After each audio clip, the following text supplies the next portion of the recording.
Hey everyone, Jessica with Beauty and Baseball here. Apologizing again for my voice. I am still sick. This cold just will not go away. Even though I feel better, my voice and my head just still kind of sound yucky. So I apologize for that. Okay, I wanted to give you an update on my February 1 month 1 palette. I want to introduce my March 1 month 1 palette, and I also will give you an update on my Pan That palette. For the February palette, I was doing the Sephora makeup palette. I'm not sure what year this is from. It doesn't say the year on the packaging, so if anyone knows what year this is from, I know it's got to be at least 3 years old, at least. This is the palette.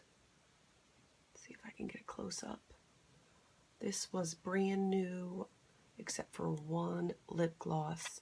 This one right here. It's the only thing that had been touched in this palette at the beginning of the month. Where I didn't make fantastic progress, you can see that I have used the products. The blush that's missing here is in my magnetic palette, and you will be seeing that in my March palette and one of my painting projects.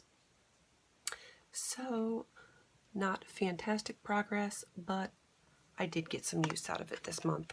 It's really why I'm doing the 1 month 1 palette to begin with, because I want to rotate my stash, get a little bit of use, and I also like to have a little bit of extra color to play with because my Pan That palette is fairly neutral and not that pigmented. So this is to supplement that Pan That palette. Okay, my choice for March 1 month 1 palette is not a standard palette. This is actually my magnetic palette. This is what it looks like. This is the blush that is from that Sephora palette. That whole Sephora palette is magnetized, so this just pops right out. These 4 items are in my newest painting project, the hashtag Drop 10 Before Summer, and I will link that above so that you can see the products up close. These are all, I think most of these are Coastal Scents Hot Pots. These were pressed mineral shadows. These 2 are pressed mineral shadows. This one here and these 3, or these 2, were what was left over from an Estee Lauder quad. I think it was called the Berry Quad, and I just depotted those and put them in my magnetic palette. And if anyone is curious how I depotted, since that's the Z palette controversy lately, and no, I don't own any Z palettes, I use a candle warmer. I just set the palette on there for, you know, a couple minutes while I was doing some other things, and they popped out right away. So no burned makeup, no tragedies, no burned fingers, nothing. It just popped out really easily. So and anyone that is curious about this magnetic palette, this is by Coastal Scents. This is just a magnetic, they're 28 palette with the clear lid, though you can get them with the black lids.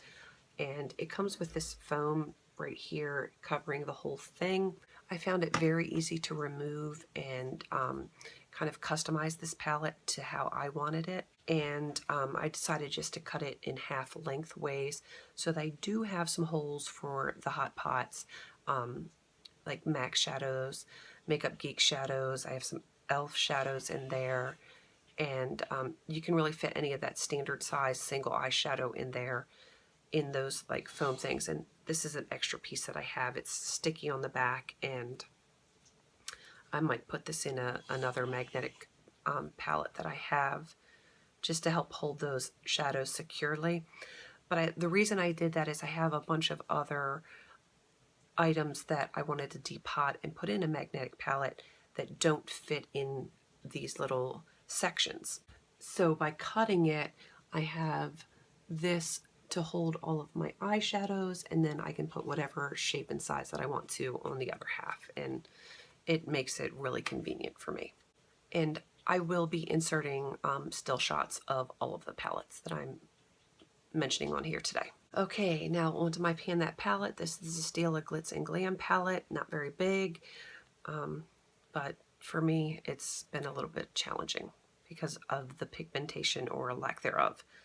The blush is incredibly pigmented and I love it. I do have a warmer skin tone, so that looks nice on me. The eyeshadows are a different story in the highlighter. The highlighter, it shows up here and then it disappears. It's right here and it's gone. There's no shimmer. It's kind of satiny. It just completely disappears. These eyeshadows, I'm learning to work with them. They're not my favorite, but I'm making it work the best I can. And I'm using this color here basically to set my primer. And as you can see, there's actually a little bit of pan on this one right over here. These are pretty deep pans. I have to basically use either water or a setting spray to get that to stick on my eyes. Not a lot of pigmentation on any of these 4 colors. So I basically use these in conjunction with the other palettes just to make a cohesive look. Did not use it at all today, just because I was using some products from another painting project, but I am trying to use this as much as possible. Still not loving it. I probably will never love it until it's empty, and then I'll love it because it's gone. But I'm making it work. I refuse to give up on it. I don't like to just throw away makeup that I've spent money on. So I will use this and I will make it work. And I'm going to hopefully see a lot more progress for next month. My March goals are to expand the pan in this bronze color. Try to hit pan in this light color. Probably cannot tell, but there is a nice dip going right here. Don't have a ton of progress in these 2, so yeah, I want to expand the pan in the bronze color, hit pan in this light color, and I would like to get some nice dips in these other 2 colors. I doubt that I'll hit pan on those 2, but if I can get some nice dips going, then that would be really good for March. I'm going to continue to use the blush. Undecided on what to do about this highlighter because it doesn't do a whole lot. Odds are once this color is gone, I'm going to use this to set my eyeshadow because there's no shimmer, so there's no reason why I shouldn't be able to set my eyeliner, or there's no reason why I shouldn't be able to set my eye primer with that. That's all I have for you today as far as my palettes. I will insert some still shots, and if you guys have any suggestions on how to multi-purpose this, please let me know. I would love to get some extra use out of it. I just kind of want to get it done.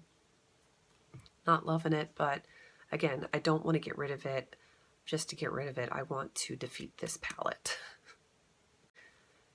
Alright, if you like this video, please give it a thumbs up, and don't forget to hit that subscribe so you can keep track of all of my palettes for this year, as well as my Pan That palette and my many painting projects that I have going on right now. Oh my gosh, I can't even tell you how many I have going. It's crazy. I have to keep this notebook here to keep track of them all and all the tabs that I have, just to color coordinate all of my products with the list that they're on. It's craziness. It's madness that I'm doing so many, but I'm getting a lot of progress in stuff that I haven't been using, and it's really motivating me to use more products on a daily basis. So it's worth it to me. Even if I don't finish all of these products, that's okay. I'm getting use out of it, and I'm learning to love or not love some of my products. It is what it is. Anyway, I will see you folks in my next video. Until then, have a beautiful day.